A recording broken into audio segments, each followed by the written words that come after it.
Saya pengen proses ini berjalan dengan baik, istilahnya tidak ada intervensi. Saya pengen keadilan yang seadil-adilnya.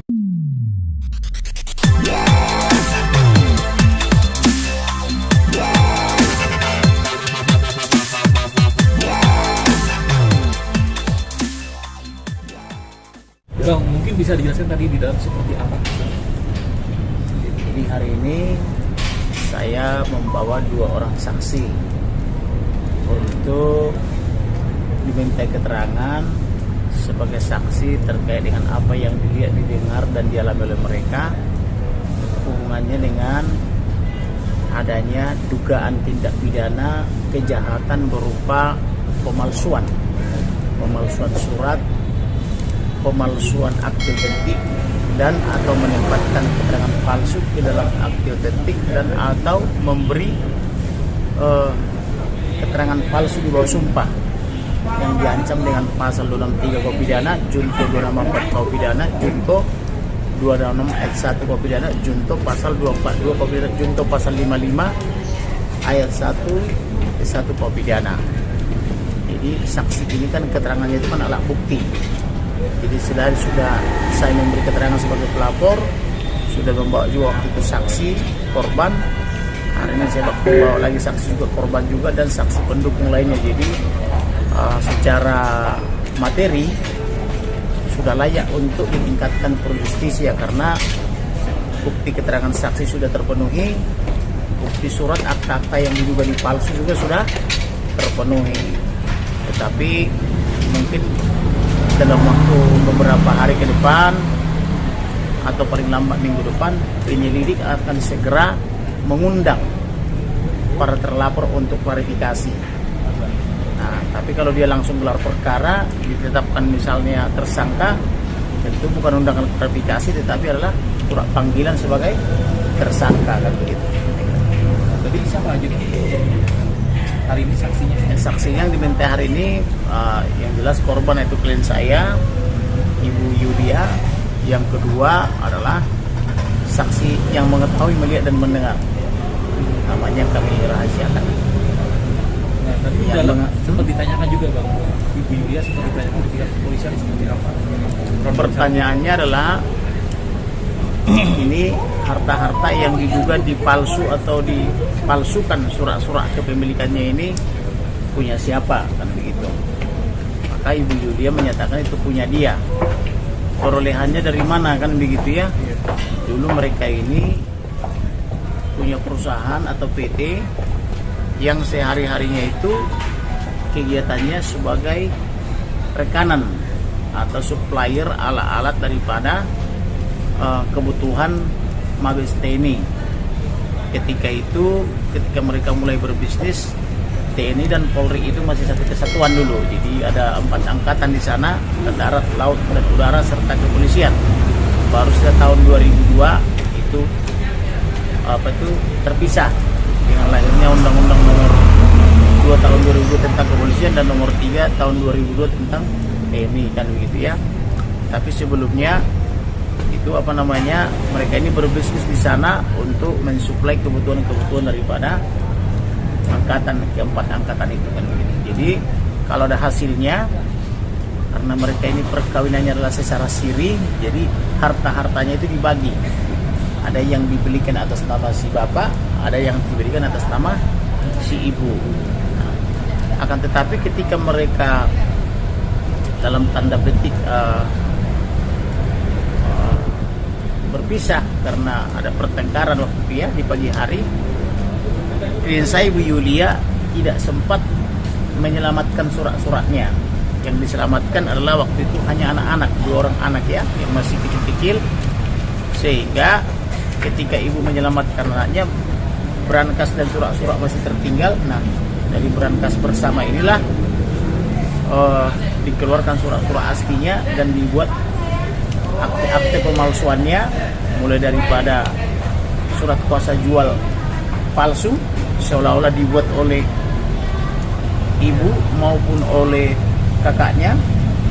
Yang kedua, dibuat kakaknya ibu ini seolah-olah melakukan pernikahan dengan seseorang bernama B, informasinya diduga telah melarikan diri ke Thailand. Saat ini setelah kita buka kasus ini, kemudian dibuatkan lagi PPJB, Perikatan Jual Beli, kemudian dibuat lagi AJB, juga semuanya palsu. Sehingga dengan adanya surat kuasa jual, ada PPJB, ada AJB, beralihlah sertifikat dari atas nama klien saya menjadi atas nama seorang pegawai berinisial A. Dan si A ini informasinya, ada informasi tapi belum kita verifikasi apakah saat ini sedang melarikan diri ke Singapura atau sedang berobat, kami sedang mendalami. Tapi yang jelas nama-namanya berikut dengan identitasnya kita serahkan kepada penyidik dengan nomor-nomor WhatsApp dan teleponnya. Begitu. Bang, kalau berbicara kerugian apa aja sih Bang? Dan mungkin senilai berapa Bang? Kerugiannya ibu atau klien saya itu kurang lebih 100, untuk harga saat ini ya, 160 miliar sampai 200 miliar. Karena objek ini kan satunya itu di atas 700 meter, berada di jalan Sriwijaya, satu lagi berada di jalan Panglima Polim 3 nomor 8.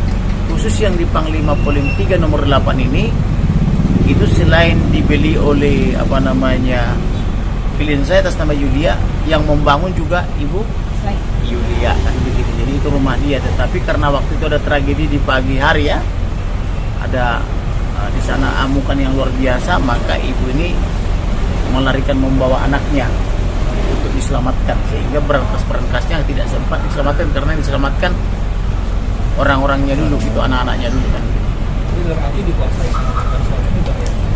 Diduga dikuasai oleh mantannya, dan diduga juga mantannya terlibat dalam pembuatan akta-akta palsu ini. Begitu. Tante, sejauh ini ada komunikasi nggak sih dengan mantan suami atau seperti apa? Nggak ada sama sekali. Terakhir komunikasi dengan mantan suami kapan? Kenapa? Terakhir komunikasi. Nggak ada, udah semenjak saya diusir kejadian itu itu. udah. Kapan kejadian waktu itu, berarti kapan? Kira-kira Udah kapan? lama. Jadi informasinya mereka ini menikah tahun 1996. Ya. Pernikahan itu hanya berlangsung kurang lebih 10 tahun, berarti berakhir tahun 2006. Sejak 2006 sampai sekarang Iya. tidak lagi komunikasi. Nggak ada. Cuman waktu 2013 aja sempat ada ketemu, itu juga ada kasus rumah Pemalsuan saya juga ya? pemalsuan juga. Itu ada bukan komunikasi secara langsung ya, di ruang perdamaian waktu itu. Dia minta damai ke saya, itu aja sih. Karena sudah tersangka, jadi modusnya sama dengan modus yang 2013 gitu. Terakhir Jadi itu 2013. artinya apa yang dilakukannya 2013 ketika dimaafkan diulang lagi kan begitu. Untuk tempatnya kapan itu penyidik masih perlu mendalami, karena notaris ini kan telah meninggal. Notaris yang dipakai sebagai orang untuk melakukan perbuatan-perbuatan kejahatan itu. Tetapi yang jelas kita ketahui itu di 2022, tepatnya di bulan September dan Oktober, ketika saya melakukan investigasi dengan teman-teman saya, dan kita dapatkanlah bukti-bukti dari Pengadilan Negeri Tangerang, di mana di Pengadilan Negeri Tangerang ada putusan Perstek dan ada di dalam Direktori Mahkamah Agung, putusan Direktori Mahkamah Agung yang di dalam amarnya itu menyatakan suatu putusan tetapi tidak dihadiri oleh klien saya yang namanya Maria. Sedangkan Maria ini tidak tahu dia sedang digugat karena orang itu menggugat dengan alamat yang tidak benar. Jadi Maria ini digugat dengan alamat yang tidak benar, sehingga Maria tidak pernah merasa dia digugat atau tidak tahu dia digugat, sehingga putusannya Perstek. Tetapi ketika ini saya rilis di media beberapa saat yang lalu, mereka langsung bisa kirim surat somasi ke alamat Maria yang benar. Artinya mereka tahu alamat Maria yang benar, tetapi kenapa harus menggugat di alamat yang tidak benar atau alamat yang salah atau yang palsu kan begitu. Jadi ketika saya rilis berita seperti ini di di rekan-rekan media, mereka keberatan dengan rilis itu, lalu mengirim surat somasi ke alamat Maria yang benar. Tetapi ketika menggugat Maria, diam-diam dia kirim gugatan itu ke alamat yang salah atau yang tidak benar. Itu yang agak terasa janggal. Terakhir Bang, tadi kan Bagaimana? Gugatnya tergugatnya sorry. Terlapor kan belum waktunya. Terlapornya ini kan nanti akan dipanggil mungkin minggu ini, paling lambat minggu depan. Maksudnya posisinya di mana sekarang? Terlapor ini ada beberapa. Ada mantannya selaku diduga membuat surat-surat palsu. Ada juga berinisial B yang dipakai dia sebagai seolah-olah suami untuk melegalisasi perbuatan jual beli ini atas nama klien saya Maria kepada inisial A. Si A ini yang menerima hasil daripada jual beli. Jadi si A ini adalah pembeli, sedangkan klien saya Maria adalah penjual. Dan si A ini adalah orang yang bekerja kepada mantannya beliau dengan gaji, informasi yang saya dapat 6 juta satu bulan. Nah, dengan gaji 6 juta satu bulan, dia berhasil memiliki dalam tanda petik secara formal 2 aset senilai kurang lebih 160 miliar sampai 200 miliar. Ini yang tidak masuk di akal. Nah, nanti kan akan ditanya oleh penyidik dari mana itu uang senilai kurang lebih 200 miliar atau paling kecil 160 miliar. Sedangkan dia bekerja adalah untuk ibu ini dan atau untuk mantannya dengan gaji 6 juta satu bulan. Artinya kalau dia tahu itu dia di atas namakan dia, karena di sertifikat udah saya periksa sertifikatnya, sekarang udah atas nama A. Nah, gitu lah. Jadi terungkap. jumlah terlaporan ada berapa orang, Bang? Pertama mantannya, Inisial? TR. Yang kedua adalah B. Yang diduga sedang ada melarikan diri ke Thailand. Yang ketiga adalah A, yang diduga saat ini di Singapura, atau mungkin sedang apa di Singapura tapi saya nggak paham. Dan kemudian ada lagi dari protokoler notaris. Kemudian selain protokoler notaris ada juga 2 lagi memberi keterangan palsu di bawah sumpah di Pengadilan Tangerang. Jadi ada 2 lagi. Jadi kurang lebih 4 sampai 7 orang. 6 sampai 7 orang. Udah, kalau sebelumnya benarkah kalau yang pengacaranya mantan suaminya itu adalah Yapet? Sejauh ini informasinya seperti apa, Bang? Seperti apa, Bang? Benarkah?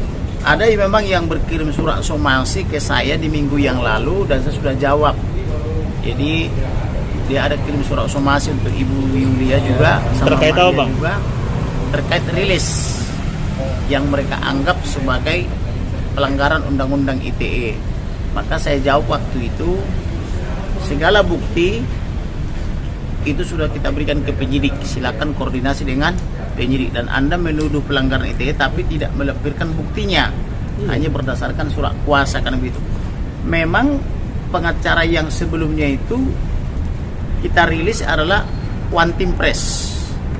Jadi dia Dewan Pertimbangan Presiden, tapi dia juga berpraktek menggugat Ibu Maria di klien saya di Tangerang dengan sengaja menggunakan alamat yang salah dan memberikan daftar-daftar bukti yang diduga palsu. Nah, jadi ada penyertaan di situ. Tetapi untuk advokat kalau dia beretikat baik, karena ada perlindungan pasal 16 Undang-Undang 18 tahun 2003. Tetapi kalau dia tahu itu salah, bahwa itu bukan alamat daripada Maria, dan dia tahu misalnya bahwa saksi-saksi yang memberi keterangan saksi bahwa sumpah ini adalah berbohong, tapi dia sengaja membiarkan itu dengan mengaku-ngaku mereka staf notaris padahal bukan, itu juga bisa dikenakan tindak pidana yang tidak beretikat baik, sehingga tidak berlaku buat dia perlindungan atau hak imunitas pasal 16 Undang-Undang 18 2000 tentang advokat. Itulah. Jadi ini sedang kita lihat. Yang berikutnya adalah juga tidak etis seorang advokat berprofesi sebagai eksekutif, karena sepengetahuan saya Dewan Pertimbangan Presiden itu atau One Team Press itu adalah eksekutif, sedangkan kami ini yang berprofesi di bidang praktisi hukum ini adalah bagian daripada judikatif, kan begitu. Agenda selanjutnya, Bang? Baik.